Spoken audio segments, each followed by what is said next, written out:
I was born in Brooklyn, New York, and raised on Long Island. My parents are immigrants from the Philippines, so I'm a first-generation American. I identify as queer, trans, non-binary. I use the pronouns they, them. I currently work at the Transgender Legal Defense and Education Fund as the Name Change Project Coordinator, and I'm also the creator of the Facebook community page, Call Me They. I think today I want to focus more on kind of my initial coming out process and my family. So I grew up Catholic, very Catholic. In the Philippines, the official religion of the Philippines is Catholicism. And so when my family was here and had me, I went to Catholic school from nursery through high school. So that's age 3 to 18. It wasn't until college when I fell in love with my best friend, who was a woman, that my world really shifted.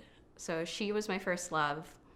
And being in love with her, as with first loves, I felt that she was my everything and that I could never love anyone else. And so being a person who thought they were straight and now was in love with a woman, I still thought to myself, like, oh, I'm straight, but I'm in love with her. And she didn't love that. And I had a hard time grappling with what I had grown up to understand about myself. I was, still at the time identifying as Catholic. I was the vice president of the Catholic community at school. And so there was this dichotomy of myself as a very religious person, but also in love with a woman, not necessarily identifying as gay or lesbian or queer yet.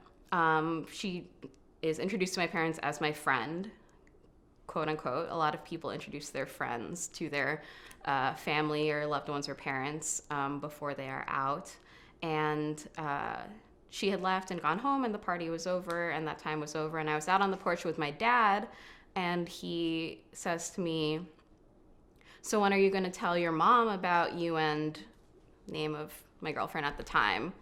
And I start crying, and I'm bawling. It's like a beautiful summer night, like chirping. It's a really beautiful moment. And I asked if he's known, and he said that he's known since I was 8 years old, and that he loves me and accepts me. And it was a very overwhelming, beautiful night. And I asked him, so does mom know? And he says, of course mom knows. There's a difference between people knowing something and saying it explicitly. And so even though I knew that my mom knew and there was this kind of mutual subtextual understanding, it wasn't until really Christmas that I came out to her explicitly. So finally we get back to the driveway of our house, and she's getting ready to get out of the car, and I say, "Mom, I have something to tell you." I say, "I'm gay." She says, "I know." And the theme here is crying, so I'm bawling.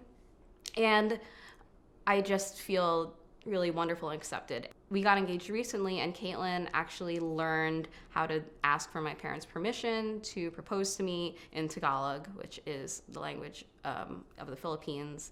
And that's really beautiful. And so it's pretty amazing to be at this point. I started posting about when I got manicures and when I wore dresses and when I wore makeup, and realizing that there was this kind of coded sort of femphobia inside of me of feeling like I needed to display kind of masculinity in order to be accepted as a valid non-binary person. Because when you look up non-binary people, you see a lot of skinny, androgynous, masculine people with cool haircuts, which I also have. But without that, understanding that whatever I wear on my body is non-binary and valid.